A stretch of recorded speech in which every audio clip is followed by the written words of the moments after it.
الرحيم والتين والزيتون وطور سينين وهذا البلد الأمين لقد خلقنا الإنسان في أحسن تقويم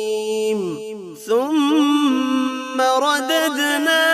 أسفل سافلين إلا الذين آمنوا وعملوا الصالحات فلهم أجر غير ممنون